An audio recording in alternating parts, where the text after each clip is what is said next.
Assalamualaikum warahmatullahi wabarakatuh. Alhamdulillahi rabbil alamin wa bihi nasta'inu ala umuri dunya waddin, wassalatu wassalamu ala asyrafil anbiya wal mursalin sayyidina wa habibina wa syafi'ina wa qurrati a'yunina Muhammad sallallahu alaihi wa ala alihi wa sahbihi wa sallam. Subhanaka la ilma lana illa ma 'allamtana innaka antal alimul hakim. Rabbi zidna ilma warzuqna fahma, amin ya rabbal alamin. Allahumma inna nas'aluka ilma ladunni wal mashraba safiyal haniya wa hab ya ghani. Allahumma inna nas'aluka ilma ladunni wal mashraba safiyal haniya wa hab ya ghani. Allahumma inna nas'aluka ilma ladunni wal mashraba safiyal haniya wa hab ya ghani. Alhamdulillah, pertama-tama saya mau mengucapkan minal aidin wal faizin wal makbulin wa kullu amin wa antum bi khair. Taqabbalallahu minna wa minkum jami' salihil a'mal. Amin amin ya rabbal alamin. Alhamdulillah, kemarin segenap umat Islam turut ikut serta merayakan daripada hari raya Idul Adha. Insyaallah mudah-mudahan yang berkurban dari kita kemarin insyaallah diterima Allah Subhanahu wa taala. Adapun yang belum berkesempatan berkurban di tahun ini, insyaallah Allah luaskan rezekinya agar di tahun mendatang dapat berkurban di jalan Allah Subhanahu wa taala. Insyaallah, amin amin ya rabbal alamin. Mungkin bagi yang berkurban maupun yang tidak, di antara nikmat Allah Subhanahu wa taala kita sama-sama bisa menikmati dan merasakan jamuan umat Islam sesama. Biasanya kalau lebaran Idul Adha nyobain daging walaupun sedikit. Iya apa tidak ibu-ibu? Nyobain daging walaupun sedikit, mau daging sapi, mau daging kambing, nyampe alhamdulillah ke rumah kedapatan, kecipratan, keberkahan, Masya Allah, tabarakallah. Insya Allah yang kita makan semua jadi obat buat kita. Yang kita makan insya Allah jadi penguat bagi ketaatan kita di jalan Allah Subhanahu wa taala. Jauhkan kita dari semua penyakit-penyakit yang ada, insya Allah, amin amin ya rabbal alamin. Alhamdulillah, telah selesai kita semua bersama daripada membaca hadrah Ummul Mukminin Sayyidatuna Khadijatul Kubra. Ya insya Allah mudah-mudahan yang kita baca tadi diterima Allah Subhanahu wa taala. Doa-doa kita tentunya mudah-mudahan diijabah Allah Subhanahu wa taala. Insyaallah mudah-mudahan kita semua mendapatkan keberkahan menyeluruh dari sosok wanita mulia yang kita kagumi bersama, yang kita junjung bersama, yang dengannya kita hadiri tempat ini karena ingin meraih keberkahan darinya, yaitu Ummul Mukminin Sayyidatuna Khadijah. Mudah-mudahan di dunia kita berkumpul karena ingin mengambil keberkahan darinya. Insyaallah di akhirat Allah kumpulkan kita bersama dengan dirinya, insyaallah, amin amin ya rabbal alamin. Alhamdulillah, setiap baca hadrah Sayyidah Khadijah itu kayaknya kita itu semakin dibuat erat dengan Sayyidah Khadijah. Kita tuh kayak semakin dibikin mau terus mendekat dan mengeratkan diri kita dengan sosok seorang Sayyidatuna Khadijah. Ya apalagi pada saat kita baca Natawassal bil Hubabah, itu tadi pas bait terakhir sebelum kita tutup, ibu-ibu ada yang ngeh enggak? Arina wajhar Rasul wa Khadijah wal Batul. Ngeh enggak sama doanya? Ya Allah, anugerahkan kepada kami agar kami bisa melihat wajahnya sang Rasul, wajahnya seorang Sayyidah Khadijah dan putrinya Al-Batul. Nah, kita minta sama Allah Subhanahu wa taala sebelum kita akhiri daripada hadrah ini, pengen dikasih kesempatan bisa melihat sosok manusia mulia itu, yang kita tawassul dengannya, yang kita berusaha mendekatkan diri kepadanya. Mudah-mudahan Allah tidak haramkan mata kita semua untuk bisa memandang wajah-wajah manusia mulia, insyaallah, amin amin ya rabbal alamin. Biasanya tuh Bu, kalau kita kepengen ngelihat orang penting, kitanya harus jadi orang penting juga. Biasanya minimal kalau kita mau ngelihat orang penting, paling tidak kita kenalan atau deket-deket sama orang yang kenal sama orang yang penting gitu. Betul apa tidak? Kita mau ngelihat orang-orang besar, pemuka-pemuka dunia aja, gak gampang ngelihat mereka. Orang-orang dengan kedudukannya di dunia yang tinggi-tinggi, misalnya konglomerat, para pembisnis, mereka orang-orang yang kaya, mereka nggak gampang mukanya didapetin, nggak gampang bisa ketemu ngelihat mereka. Kalau nggak benar-benar kita berusaha menjadi bagian dari mereka orang, atau paling tidak kita berusaha untuk menjadi pembisnis, pemula, pengusaha, baru tuh nanti lama-lama ternyata ada satu momen kita bisa ketemu sama mereka. Kalau orang-orang dunia susah ditemuin, kiranya gimana dengan orang-orang akhirat yang memang mereka orang-orang yang dipilih dan dikhususkan sama Allah Subhanahu wa taala. Ya, mau ketemu sama mereka, paling tidak kita ini mirip-miripin perbuatan kita dengan mereka. Berusaha untuk melakukan apa yang biasa mereka lakukan. Kalau pengen ketemu sama orang penulis ternama, biasanya dia harus menjadi orang yang terus-terusan baca bukunya, deket-deket sama para penulis, atau dia berusaha menulis-nulis sesuatu sehingga dia menjadi penulis juga. Lama-lama orang yang penulis nama itu ternama itu bisa ketemu, dia ketemuin.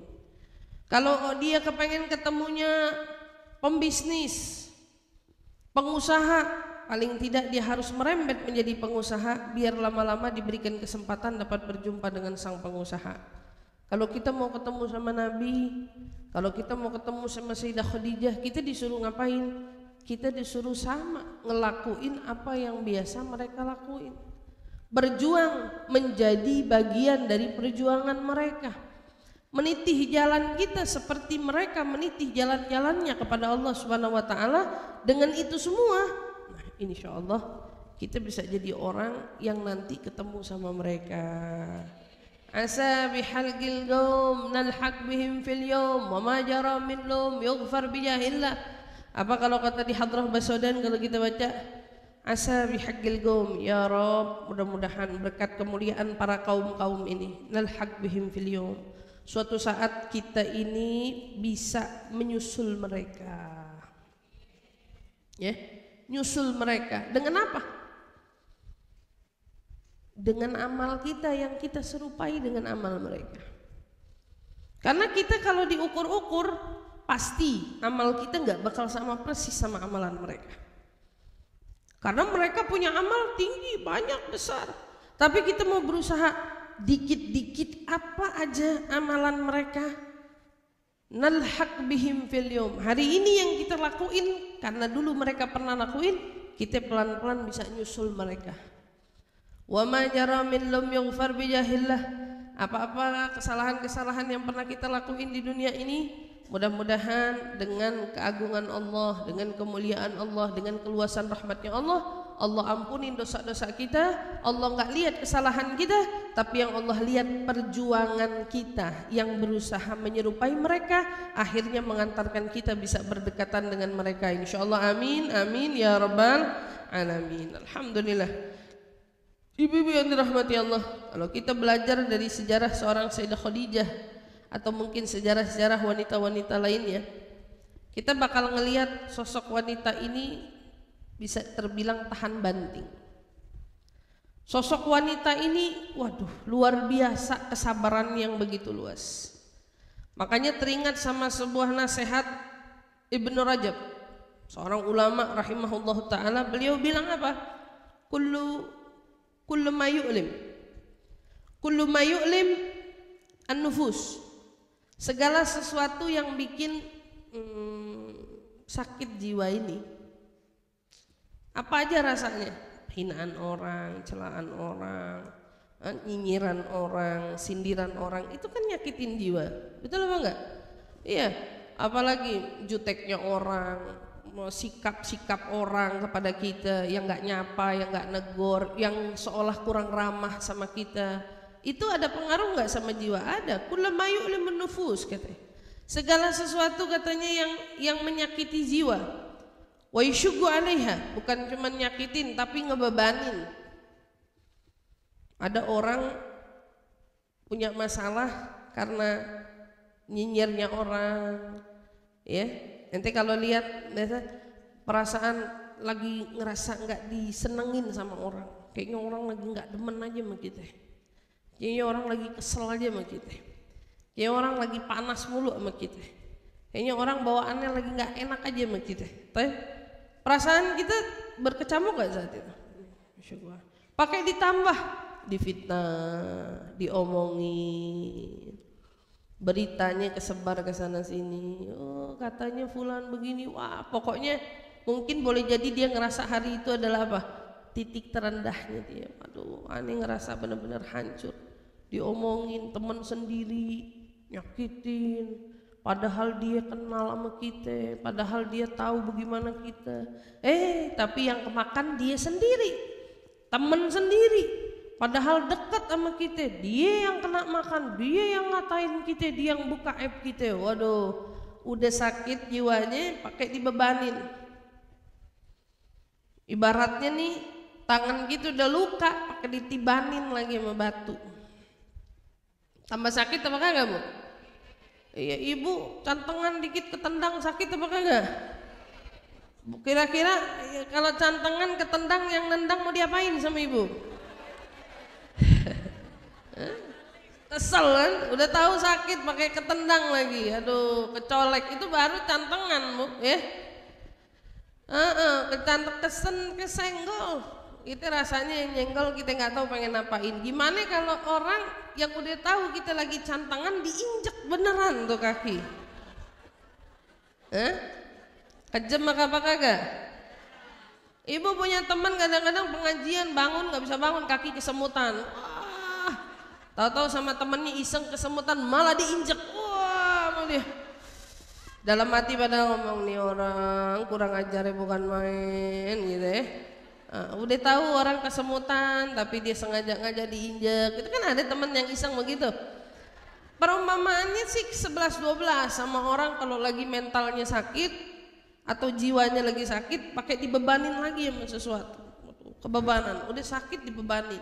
Rasanya kan makin jadi. Apa kata Ibn Mubarak, Ibn Rajab bilang apa? Semua rasa itu, baik rasa sakit jiwamu sampai beban yang kamu merasakan penderitaannya, kafaratun lidzunub. Kata Ibn Rajab bilang apa? Semua itu adalah kafarah. Fa innahu kafaratun lidzunub. Itu semua adalah pelebur bagi dosa-dosamu. Jadi setiap ente ngerasa nggak enak nih di hati, ini bukan berarti orang baper ya. Kan Anu udah bilang kalau di sini tidak boleh baper, yang boleh. Kalau di hadroh boleh lapar, boleh lapar ya. Tapi baper nggak boleh di sini. Baper nggak boleh di sini. Say no to baper, nggak ada. Say no to baper. Jadi ibu kalau hadroh kebetulan, waduh biasanya duduk di sini, aduh pakai didudukin orang, sorry, tidak boleh baper ya. Nggak boleh baper kalau di sini. Lapar boleh. Tapi biasanya kita di luar orang baper, hati lagi nggak enak. Ternyata perasaan-perasaan yang datang nggak enak itu ke jiwa kita adalah pelebur dosa bagi dosa-dosa kita. Dosa-dosa kita lagi mau dikikis sama Allah. Dosa-dosa kita lagi mau dihabisin. Teman biasanya ngajak, toto nggak ngajak, nggak usah sedih, Bu, nggak usah baper, Bu. Ibu punya dosa lagi mau dikikis, kan nggak enak rasanya. Punya teman kok biasanya diajak, toto nggak diajak. Punya teman biasanya apa-apa cerita, toto kali ini nggak cerita. Ada nggak enak kan di jiwanya, ada nggak enak di batinnya. Ibu biasanya subhanallah ngelakuin sesuatu kebaikan dikit aja di rumah, suami mujinya selangit, toto tuh waktu wala dipuji wala apa yang ada disemprot. Wah, bukan dipuji disemprot, nggak enak nih hati. Nggak usah sedih, perasaan nggak enak itu cepet-cepet kau ingat apa? Ini Allah lagi mau kikis dosa saya, Allah lagi mau leburin dosa saya. Perasaan datang ketemu temen udah senyum, dia kagak senyum. Udah nyapa, apa kabar? Dia nggak nyapa balik. Baik. jutek banget. Kita udah introspeksi nih, nggak ada salahnya. Nanya, aneh salah apa sih kok ente jutek banget? Enggak ada salahnya. Oh, kayaknya dia yang lagi bete. Kayaknya dia yang lagi baper. Tapi hati ente enak nggak digituin sama orang? Nggak enak. Nggak apa-apa, nggak usah baper. Soal hati yang nggak enak ini, jangan kamu jadiin masalah baru untuk kamu dengan yang bikin nggak enak ini. Tahu? Kadang-kadang kan orang begitu hatinya lagi sakit, lagi baper, ya, lagi sakit, lagi nggak enak. Dia malah punya masalah sama yang bikin gak enak. Iya kan biasanya dibalikin apa? Oh ente aneh gak salah apa-apa, ente cemberutin aneh. Oh aneh gak salah apa-apa, ente begini sama aneh. Oh begini mainnya, aneh juga bisa. Gitu kan? Gak jadi pelebur dosa itu. Walaupun kamu merasa dirimu terzolimi, kalau sikapmu sama dengan orang yang zolim, kamu gak jadi dapat pahala, Bu. Ada ucapan al-fitnah asyaddu minal qatl. Allah sebut di dalam Al-Quran, kata fitnah lebih kejam daripada pembunuhan. Wah itu di Al-Quran loh, tertera fitnah lebih kejam daripada pembunuhan. Kamu difitnah, tapi gara-gara kamu fitnah dia balik. Kamu jelek-jelekin dia balik, kamu buruk-burukin dia balik, kamu gak dapat pahala. Kamu gak dapat pahala. Yang dapat pahala itu justru pada saat kamu merasa jiwamu terlukai, jiwamu disakitin, kemudian ditambah seolah dengan sakit itu kau semakin dibebani, kau malah disalahin. Ya Allah, paling enak berusaha untuk sabar karena ingat di situ ada pengampunan Allah.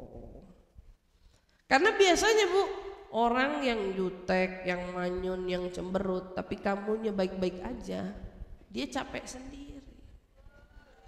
Capek gak? Nih orang saya cemberutin udah, saya manyunin udah, saya gak tegor udah, saya jawab kata-katanya jutek udah, tapi kayak gak dikata-katain, kayak gak diapa-apain, kayak gak ada rasa gimana-gimana. Tetap aja senyum, ketawa, dia malu, dia capek. Dia malu, dia capek. Bonusnya apa? Ibu diampunin dosanya. Itu kan yang dicari, ibu diampunin dosa, subhanallah. Jadi tiap kali kita ngerasa lagi gak enak nih jiwa, namanya manusia, Rasulullah bahkan minta kita berlindung dari namanya apa? Alham. Ham itu kan perasaan gundah, gelisah, gak nyaman. Ada nggak manusia ngerasain begitu? Ada banyak, dan itu umum. Cuman ada orang yang sumpeknya karena dunia, ada yang sumpeknya karena akhirat. Pada saat sumpeknya karena dunia, gara-gara padahal udah bawa kerudung ke sini niatnya biar dibeli, nggak ada yang beli. Udah bikin ini keripik niatnya biar dibeli, nggak laku. Padahal udah bawa ini, nggak laku. Pegel sumpek hari itu. Gak laku. Gara-gara apa sumpahnya? Dunia. Tapi kalau sumpahnya gara-gara akhirat, kira-kira gara-gara apa? Ya Allah, sumpah banget, hadroh telat. Keren gak? Keren gak sumpah? Sumpah banget ya Allah, pakai gak kedapetan kuota, gak bisa streaming. Keren gak? Sumpahnya gara-gara apa? Akhirat. Dia gak dapat kebaikan, dia ngerasa sumpah. Kenapa ente sedih? Aneh telat sholat jamaah. Keren nih. Nah. Sedihnya tuh, sumpahnya tuh tentang akhirat. Kalau yang kayak begini, tiap kali dia ngerasain sumpah tuh, waduh derajatnya ditinggiin sama Allah, setinggi-tingginya, pahalanya sama Allah dilipat gandain. Tapi kalau sumpah, dengan sumpahnya dia lari ke tempat yang salah, dengan sumpahnya dia berbuat hal-hal yang salah, gimana mau dapat pengampunan, gimana mau dapat tinggi derajat? Dengan sumpahnya nyemprot semua orang, emang enak orang begitu? Jadi besok-besok kalau sumpah nyemprot boleh nggak Bu kira-kira ke orang? Maaf, aneh udah mau men nih. Biasanya ibu kalau mau men sama laki-laki, sama suami ya biasanya. Aneh kira-kira menstruasi tanggal 5. Ente inget aja ya, aneh tanggal 5 menstruasi. Jadi tuh suami suruh ngitungin tanggal. Begitu istrinya ngamuk, dia lihat, oh iya bener tanggal 5. Pas deh nih tanggal 5, emang dia lagi jadwalnya men. Atau 3 hari mundur sebelumnya dia udah lihat, aduh udah ngamuk-ngamuk, ngomong sama anak pasar, ngomong sama apa namanya, sama suami jutek, ngomong. Kamu nggak punya hak untuk begitu sama orang. Cuman ibaratnya, cuman gara-gara kita mau main, jadi kita bisa ngamuk sama orang. Itu hadil apa kagak, Bu? Kita kalau sadar aneh biasanya di minggu sebelum mau head ngamuk. Wah, ente lawan dong, ente berusaha mengantisipasi, bukan dia ngitungin tanggal 5 hari lagi main. Waduh, ente 5 hari lagi mau main, Anda 5 hari lagi main. Ngomong sama diri ente, sabar, tenang, yang megel-megelin hilang, yang ngebebanin hilang, pahala ente. Tiap kali biasanya begitu tekanan datangnya lebih karena mau head, bawaannya gelisah, pengennya ngamuk, tapi astagfirullahaladzim, nahan diri, nahan diri. Apa aja, kamu nggak punya hak untuk begitu. Kita nggak punya hak untuk bersikap seperti itu. Justru saat tekanan-tekanan itu datang mengganggu kita, di situ loh ada jaminan Allah ngapusin dosa-dosa kita. Jadi kalau mau sumpah yang keren-keren deh, Bu, ya saya pesenin yang keren-keren, ya sumpah gara-gara mau hadroh, gara-gara ketelatan sholat, nggak dapetin kebaikan, sumpah nggak apa-apa. Kalau bisa tambahin lebih boleh. Tapi kalau cuman urusan perkara dunia, teman-teman aneh pada jalan, aneh nggak diajak sumpah, ya ente nggak ikut, ente diam di rumah tapi jalan dia jalan, nggak apa-apa. Kata teman, sakit gak hati ente? Sakit, jujur sakit. Tapi sakit ini ada dosa yang dikikis. Kalau ibu bilang biasa aja, aneh gak pegel. Mau jalan aja, emang lo doang yang bisa, gue juga bisa. Lagi bohong kan? Ya bohong. Ada teman bilang, maafin nih kemarin jalan gak ngajak-ngajak, besok-besok jangan begitu. To the point aja, Bu. Ini orang kita nih terlalu basa-basi, saya nggak demen. Terlalu basa-basi. Maafin nih kemarin nggak ikut. Nggak apa-apa.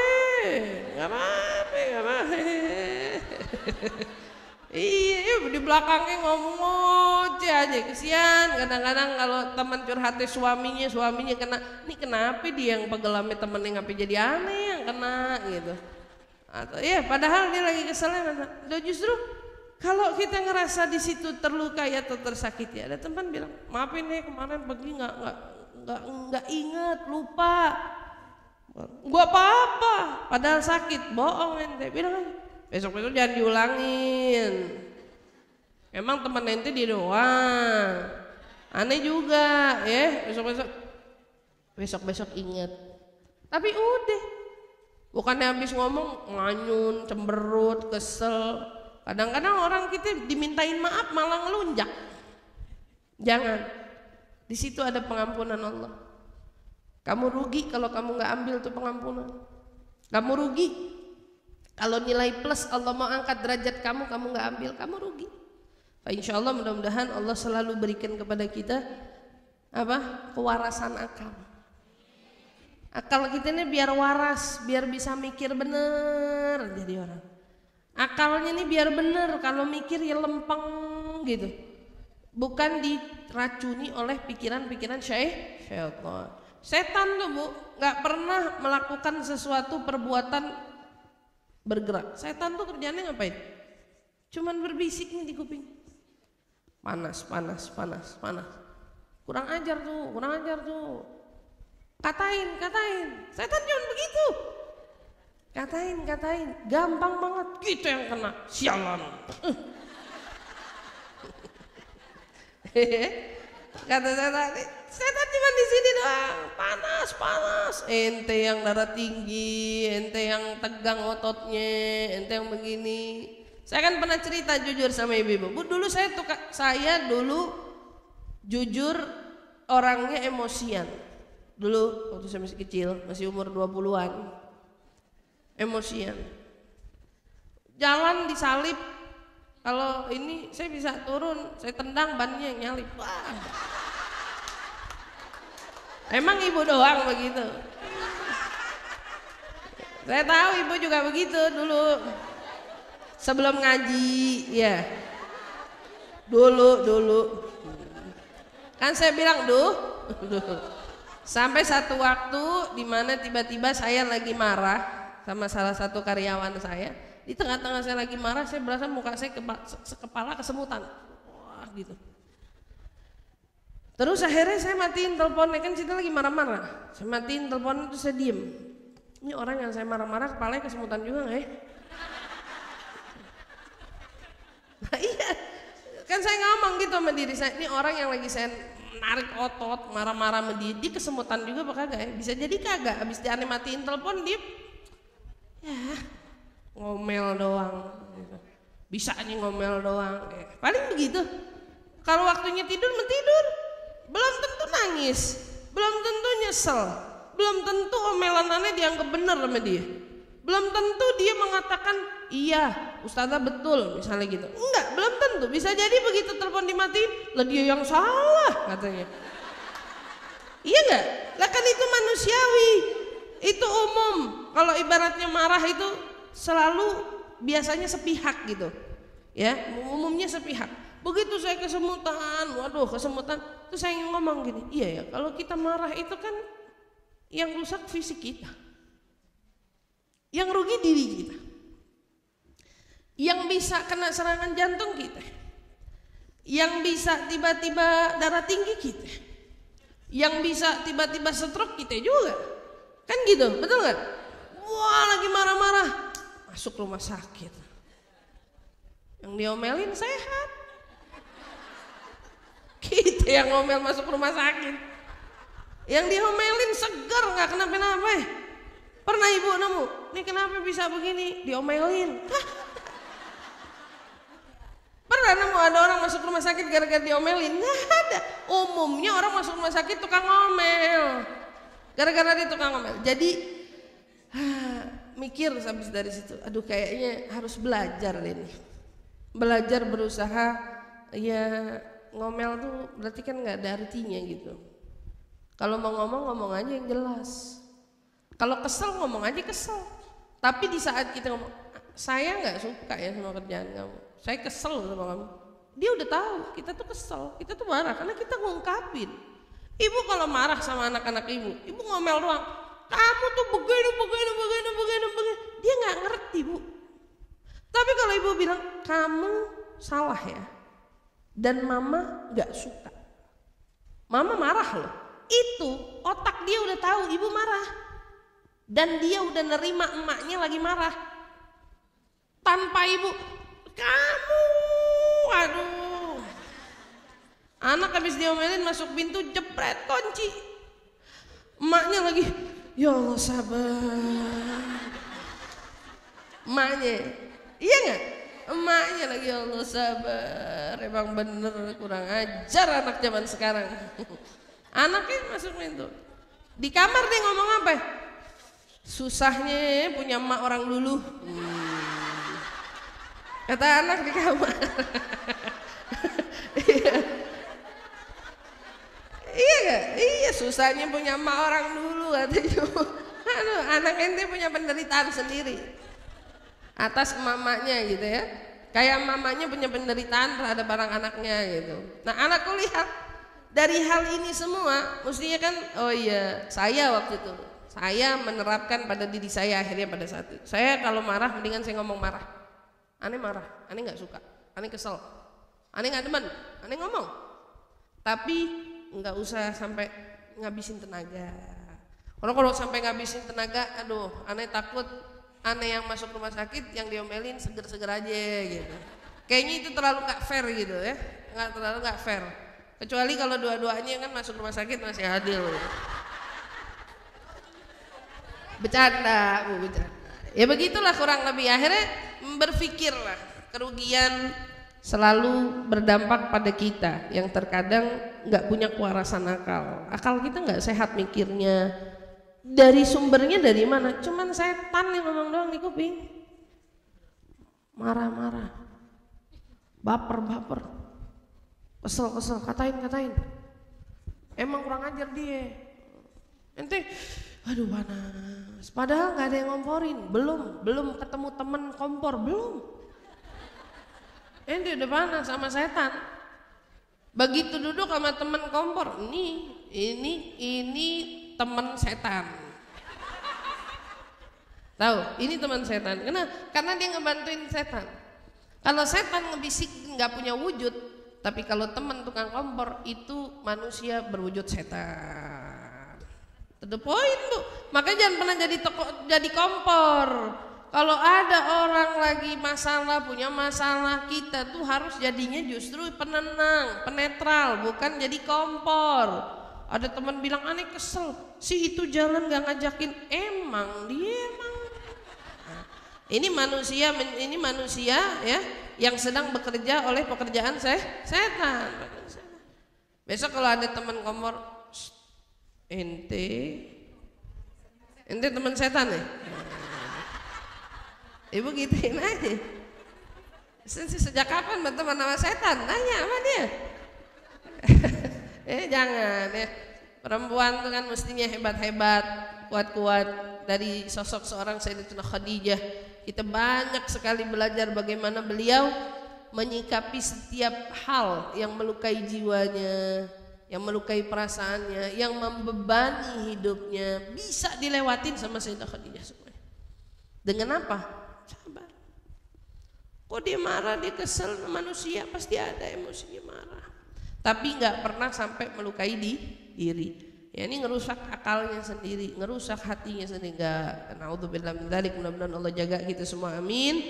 Ya rabbal alamin. Tapi kita mau lanjut daripada sedikit biografi atau mungkin tambahan dari perjalanan seorang Sayyidatunaa Khadijah dari kitab Al-Busyra.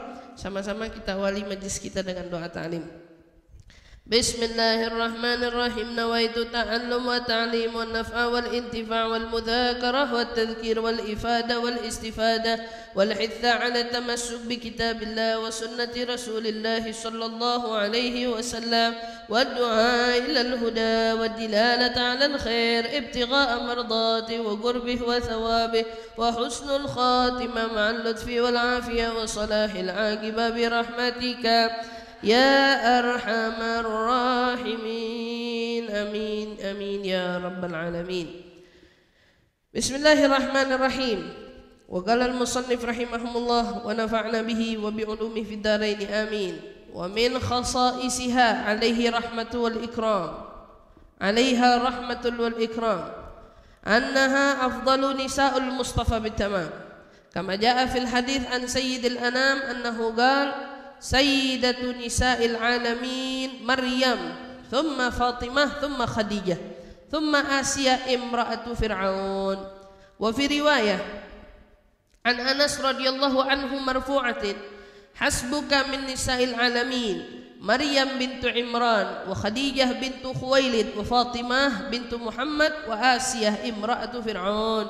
Wa huwa hadithun thabitun bila mira wa qad hakama bi sihhatihi ajillatul ulama. وفي رواية صحيحة ثابتة لا يشك فيها اثنان أنه صلى الله عليه وسلم قال خير نسائها مريم وخير نسائها خديجة وقد روى هذا الشيخان.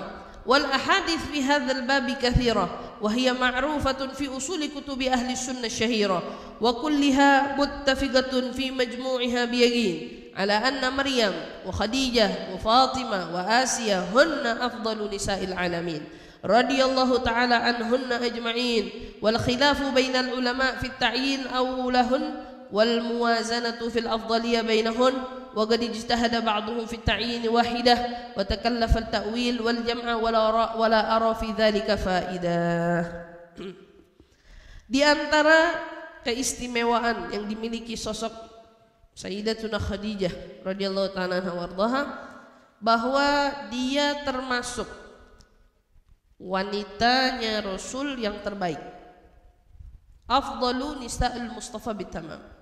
Yani Sayyidatunaa Khadijah mendapatkan khususiyah, keistimewaan yang diabsahkan, yang sudah di ACC. Dengan apa? Sesuai dengan apa yang Nabi SAW sabdakan.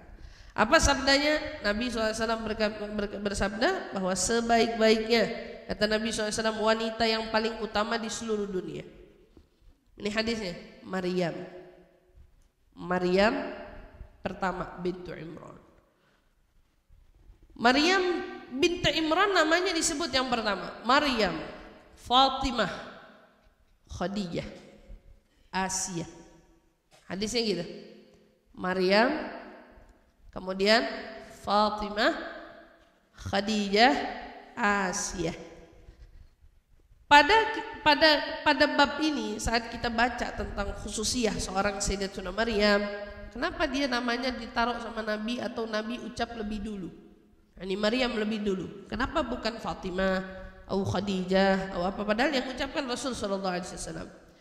Maka di sini ulama bersungguh-sungguh. Ada dari mereka yang mencari-cari tentang antara 4 wanita ini yang paling unggul siapa sih? Yang paling utama siapa sih? Dijawab oleh Al-Habib Muhammad bin Ali bin Abbas Al-Maliki, pengarang dari Al-Bushra. Kata beliau, saya nggak nemu adanya faedah orang yang kesibukan nyari di antara 4 itu siapa yang paling utama. Atau 4-4-nya sama-sama disebut sama Nabi. 4-4-nya sama-sama dimention gitu istilahnya. Artinya, apakah sesuai urutan nama itulah mereka menduduki kedudukan keutamaannya yang paling lebih utama? Enggak juga. Ini tentang penyebutan aja. Ada orang iseng nanya, loh, kok nama yang perempuan-perempuan lain kagak disebut? Nama-nama perempuan-perempuan lain, Siti Hajar umpamanya, atau Aisyah binti Abu Bakar Siddiq, atau Hafsah binti Umar bin Khattab. Kok nama-nama itu gak disebut? Gak ada untungnya buat kamu nanya kenapa Nabi gak nyebut. Kamu sibuk cari tahu tentang si ini atau repot ngurusin yang ini yang lebih utama, yang itu yang lebih utama, sampai kamu lupa berusaha meneladani mereka. Banyak orang repot ngomongin, Sayyidah Fatimah yang paling utama, Sayyidah Khadijah yang paling utama dibandingin yang lain. Untuk apa ngomongin gituan? Tujuan kita membaca hadis Nabi ini untuk mengingatkan kepada kita, kalau Nabi mention Maryam, ada apa dengan Maryam? Kalau Nabi sebut namanya sosok Maryam binti Imran, ya wajar. Loh, namanya Sayyidah Maryam itu disebut sama Allah di Al-Quran 34 kali. Tidak ada nama perempuan yang disebut sama Allah di dalam Al-Quran kecuali nama Maryam. 34 kali disebut sama Allah dalam Al-Quran. Bahkan ada surat khusus namanya Maryam. Khusus Maryam, Masya Allah. Maka seorang dalam riwayat ini yang kita dapat, Maryam binti Imran, Khadijah, Fatimah. Dalam riwayat yang lain Rasulullah nyebut Khadijah yang lebih dulu, baru Fatimah. Berarti kan ini nama Nabi sebut acak. Ada lagi riwayat yang menyatakan di masanya, wanita yang paling utama di masanya Sayyidah Maryam, itu enggak ada yang lebih utama dari Sayyidah Maryam. Di masanya Sayyidah Khadijah, enggak ada wanita yang lebih utama dari Sayyidah Khadijah. Nah, ini perbandingannya begitu. Kalau urusan dari semua enggak usah dibahas, karena itu enggak ada manfaatnya. Kita mau kutip sedikit tentang Sayyidah Maryam. Nanti kita kutip yang lainnya. Sayyidah Maryam binti Imran, dia adalah anak yang lama ditunggu oleh orang tuanya. Jadi dulu Imran ini lama gak dikasih keturunan, lama gak dapat keturunan, tapi gak pernah putus asa, baik istrinya ataupun yaitu sosok Imrannya. Yani gila, Imran ini nabi, tapi disebut lagi Imran ini bukan sembarang orang, karena Allah juga menyebut Alu Imran. Ada surat Alu Imran, keluarganya Imran ini disebut sama Allah dalam Al-Quran ya. Ini bukan sembarangan orang, disebut sama Allah, dimention berkali-kali. Ada apa hikmah di balik itu? Usianya udah pada tua, tahu-tahu ibunya ngandung istrinya.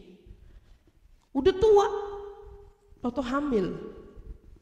Kalau kita ngelihat udah umur 60 tahun hamil, pernah nemu ada orang umur 60 tahun hamil? Tahu-tahu hamil. Saking girangnya, nih anak belum tahu janinnya apa, zaman dulu kan nggak kayak sekarang. Belum tahu janinnya nih apa, kira-kira yang lahir laki perempuan. Tahu-tahu langsung nazar ibunya. Inni nazartu ma fi batni muharrarah. Itu Sayyidatuna Hannah, luar biasa. Siapa nih Sayyidatuna Hannah? Ibunya Sayyidah Maryam. Hannah namanya.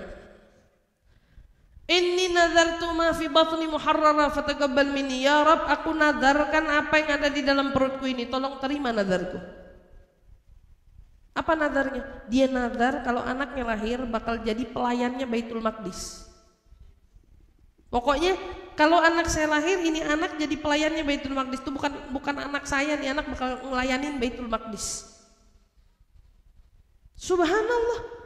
Begitu keluar perempuan, yang mana di masa itu perempuan itu bukan siapa-siapa. Siapa yang toleh perempuan? Nggak boleh perempuan masuk Baitul Maqdis. Nggak boleh perempuan nginjek Baitul Maqdis, apalagi jadi pelayan di Baitul Maqdis.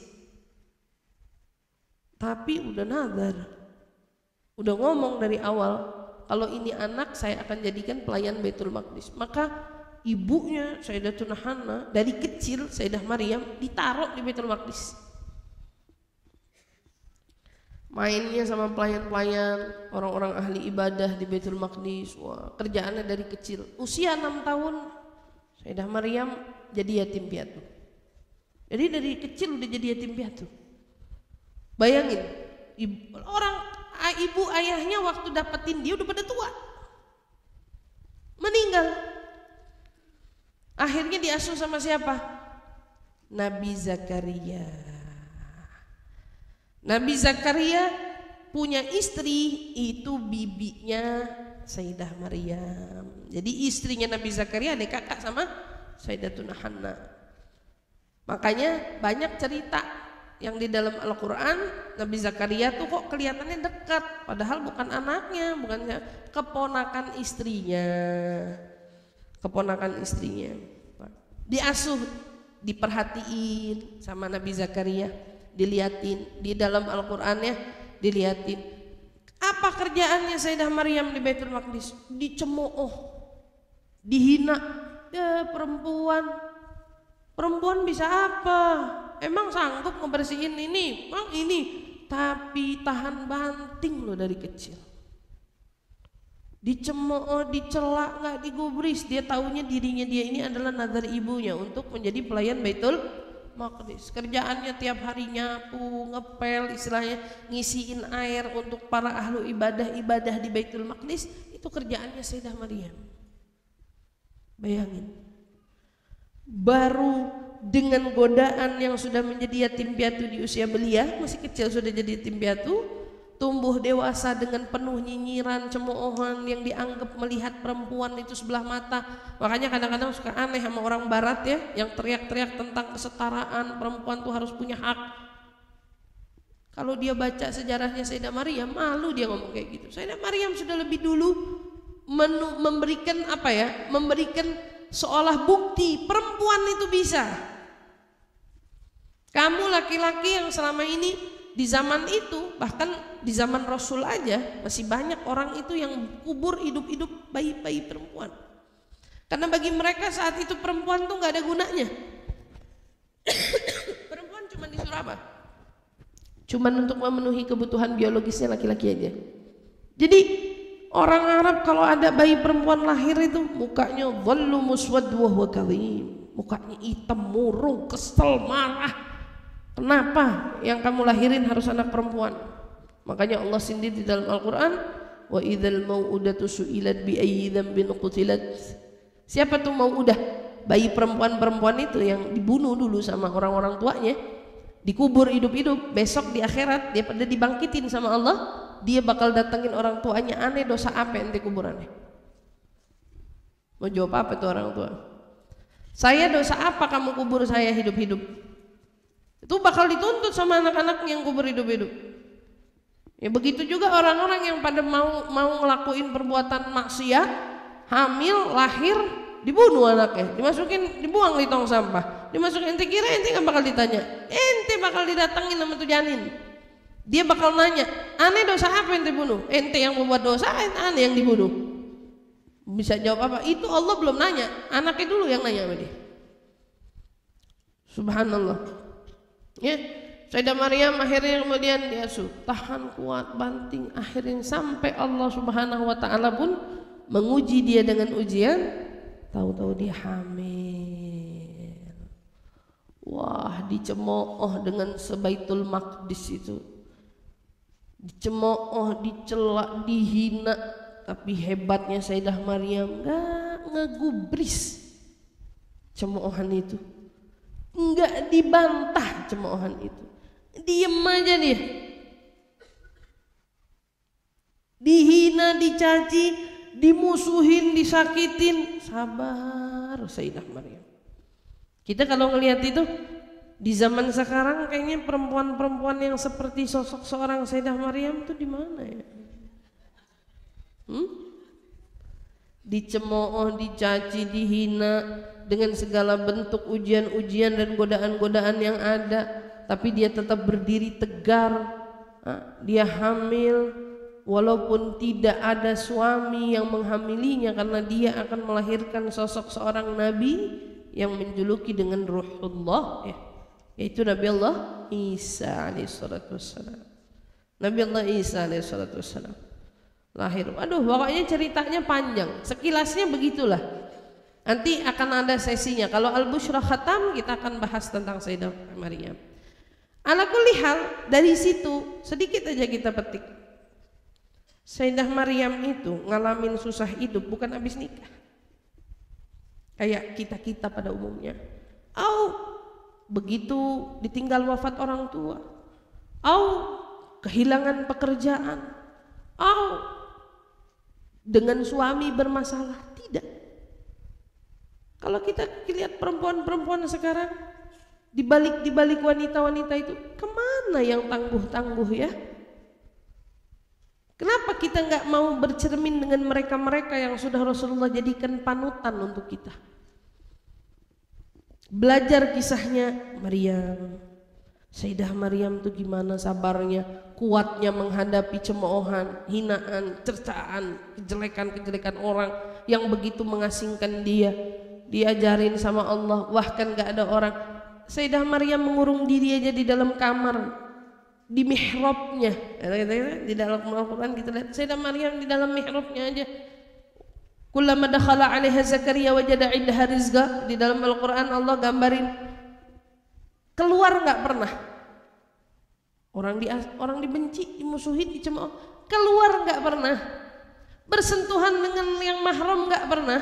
Ibarat tiba-tiba hamil, ya orang semuanya siapa yang nggak geger, segeger dia ngasingin diri di dalam mihrabnya, ibadah, ngedeketin diri sama Allah, ngajarin sama kita, kalau punya masalah, kuncinya tuh ke Allah.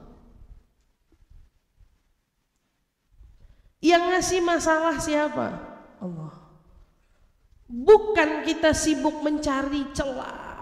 Kenapa kok bisa begini begitu? Itu mah udah tutup buku.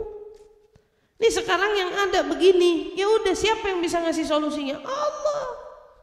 Datang ke Allah, ibadah di mihrabnya, mendekatkan diri sama Allah. Tiap kali Nabi Zakaria masuk ke dalam mihrab, ceritanya mau nganterin makanan, mau nanya kabar. Tiap kali didapetin dalam mihrabnya wajada 'indaha rizqa. Apa yang terjadi? Ditemuin kok bisa. Di dalam mihrabnya Sayyidah Maryam ada buah-buahan, ada makanan. Ini datangnya dari mana? Min aina laki hadza? Dari mana kamu dapat ini? Min indillah. Jawabannya dari Allah. Kalau kita baca kisah-kisah wanita atau siapapun manusia-manusia inspiratif, demi Allah, Gak akan ada kisah inspiratif yang lebih menginspirasi dirimu melebihi sosok wanita-wanita teladan yang Nabi suruh kau pelajari tentang mereka. Sosok seorang Sayyidah Maryam, wah kalau baca sejarahnya menginspirasi sekali, membangkitkan semangat luar biasa. Begitu juga seperti kita mengkaji kisah seorang Sayyidah Khadijah. Dari biografi mereka kita lihat, oh subhanallah, Sayyidah Khadijah punya cerita begini, Sayyidah Maryam punya cerita begini, dan masih lagi wanita-wanita solehah lain yang kita baca. Apa yang kamu dapat? Bukan cuma untuk kau ketahui, tapi untuk kau teladani. Belajar. Siapapun dari kita mungkin mengalami hal serupa. Jika hal itu terjadi, apa yang perlu kau lakukan? Ikuti seperti apa yang mereka lakukan. Pasrahnya sama Allah. Dari segitu dicemooh, dikatain sebagai wanita yang tak bermoral, sampai berubah kata-katanya kepada tentang wanita suci. Ya, wanita suci. Kapan tuh pengakuan itu kemudian terucap? Begitu Nabi Isa-nya udah lahir, gak ada bayi yang bisa ngomong. Sayyidah Maryam disuruh gak boleh ngomong, yang ngomong Nabi Isa. Kan bayi yang ngomong waktu kecil, masih bayi, masih dibuai itu diantaranya Nabi Allah Isa. Nabi Allah Isa yang bilang, seolah ingin menghapus tuduhan terkait ibunya. Dari Nabi Isa lahir, wah Nabi Isa-nya diagungin, Sayyidah Maryamnya diagungin, dan lain sebagainya. Dari sebegitu kisah yang ada, kita belajar, ya, setiap gelap akan ada terangnya, setiap masalah ada jalan keluarnya, setiap beban pasti akan hilang perlahan.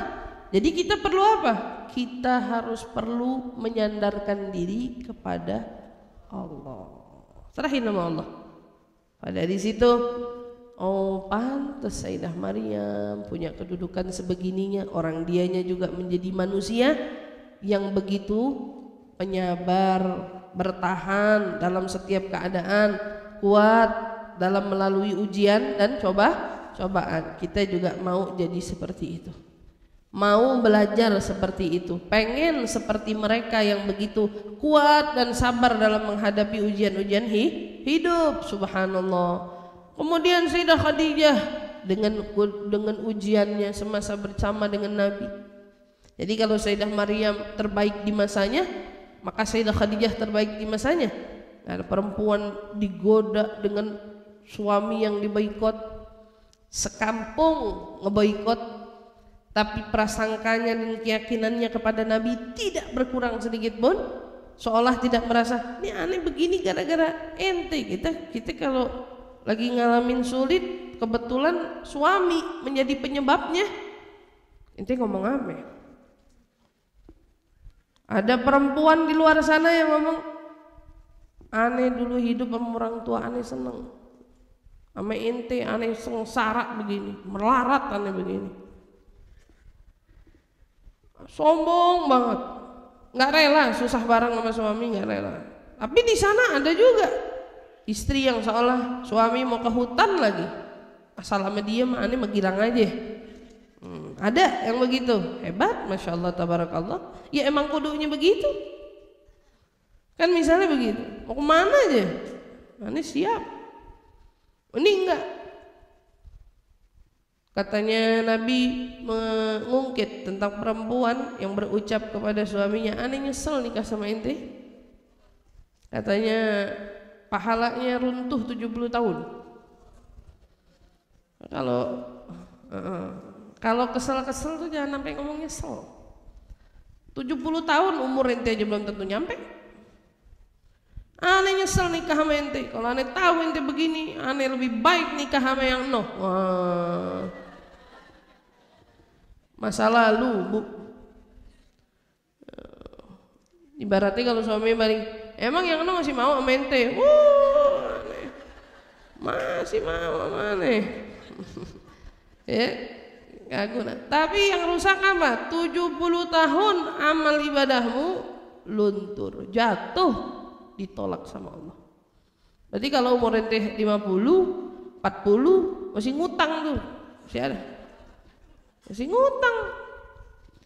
Amal ibadah yang nggak diterima kalau sengaja ngajak dengan ungkapannya seperti itu, naudzubillah min dzalik, maka kita jaga.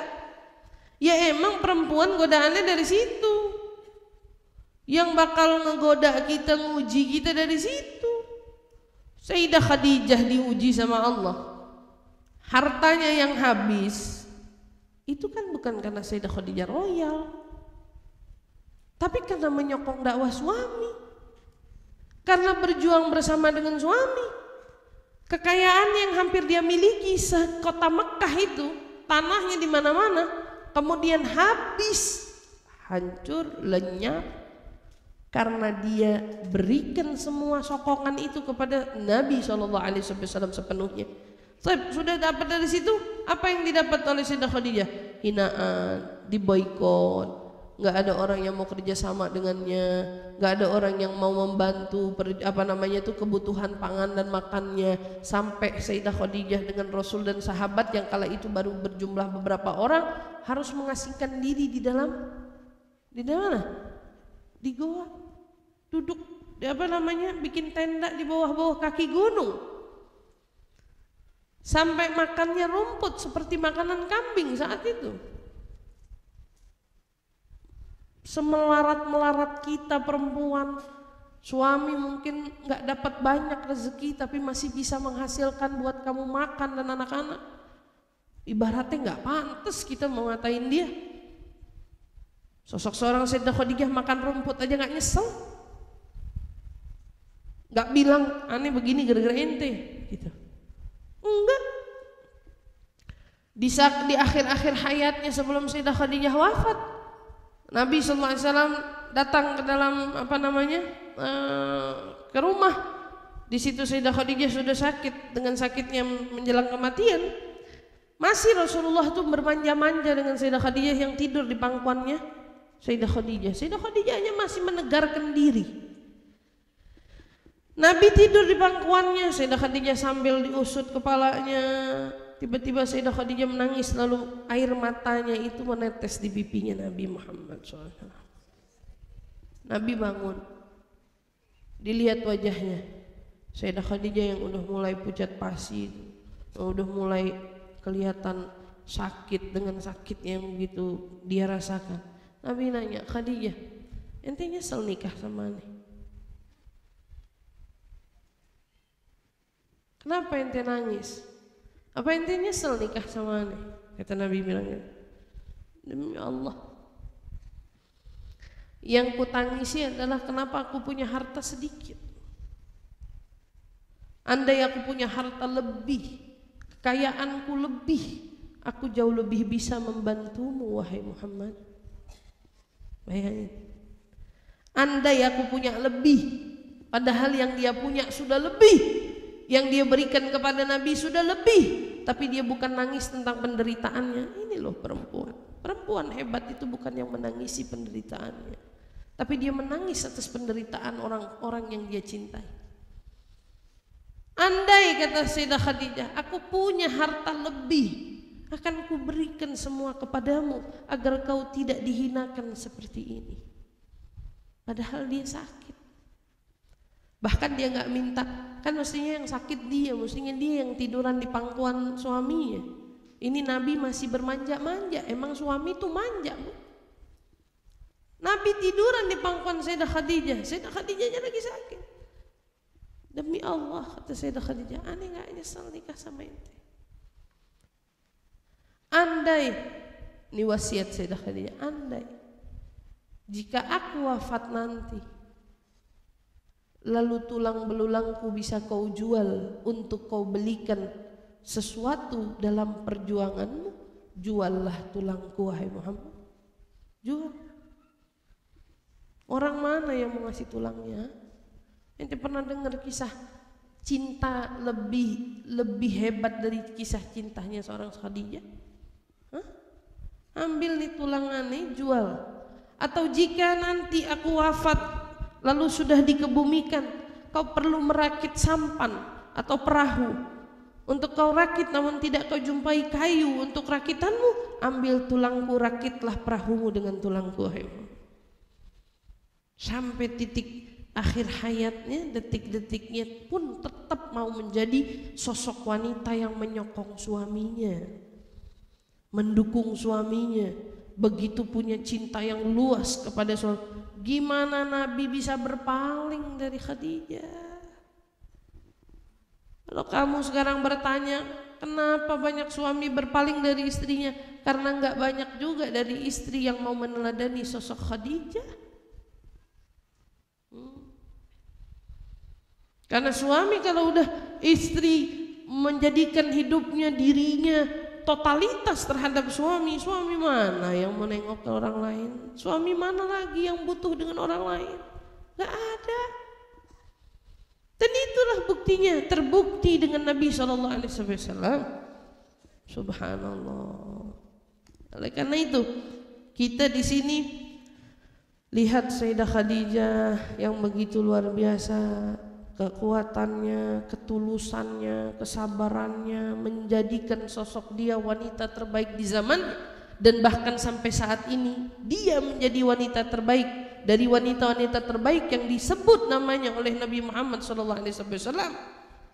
Dan dia wanita terbaik yang mencetak wanita terbaik lagi, wanita termulia lagi, Sayyidatuna Fatimah bintu Muhammad SAW, Sayyidah Khadijah.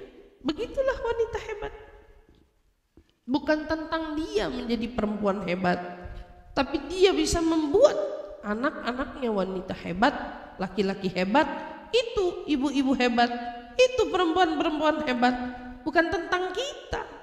Banyak zaman sekarang anak orang perempuan atau wanita-wanita yang begitu sibuk mementingkan dirinya untuk menjadi wanita yang hebat, sampai lupa bahwa dia punya tanggung jawab mencetak anak-anak hebat. Belajar dari Khadijah, belajar dari Sayyidah Fatimah, belajar dari Asiyah.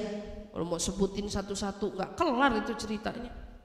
Sayyidah Asiyah punya kekuatan lain, Sayyidah Fatimah punya kekuatan lain. Dari semua ini mereka adalah panutan utama kita. Maryam, Khadijah, Fatimah, wa Asiyah, itu idolanya kita. Mereka adalah role modelnya kita. Mereka adalah panutan kita. Kalau kamu mau bilang panutan saya, Maryam, Khadijah, Fatimah, Asiyah. Fatimah, Khadijah, Maryam, Asiyah. 4 nama itu, jadikan mereka nama-nama yang terpatri di dalam hatimu, nama-nama yang selalu ada di dalam ragamu, dia ada di dalam jiwa-jiwamu. Untuk apa? Untuk kamu jadikan mereka sebagai penguatmu di saat kau sedang diuji oleh ujian-ujian dunia. Ini perempuan, insyaallah dengan ini semua kita bakal jadi wanita-wanita tangguh, wanita-wanita hebat insyaallah, yang bisa terus bercermin dengan orang-orang hebat ini insyaallah. Amin ya rabbal alamin. Insyaallah mudah-mudahan ya ibu-ibu doain nanti tanggal 22 Cahaya Hijrah akan menyelenggarakan event tentang wanita-wanita hebat, mempersiapkan diri menjadi wanita hebat. Tungguin waktu pendaftarannya karena kuota sangat terbatas. Kuota sangat terbatas yang mau ikut, insya Allah kita pulang menjadi wanita-wanita kuat, wanita-wanita hebat, wanita-wanita yang bisa bercermin dengan kehebatan wanita yang benar-benar hebat. Insya Allah amin ya rabbal alamin. Kita tungguin aja Bu, makanya pantengin IG-nya Cahaya Hijrah. Jangan IG saya, Cahaya itu IG saya juga ya, namanya Cahaya Hijrah. Ya insyaallah baik yang hadir di sini maupun yang sedang mendengarkan streaming dimanapun tempat berada, ya pantengin aja IG Cahaya Hijrah. Dalam waktu dekat insyaallah kita akan menginformasikan terkait acara apa itu sebetulnya insyaallah. Wallahu a'lam.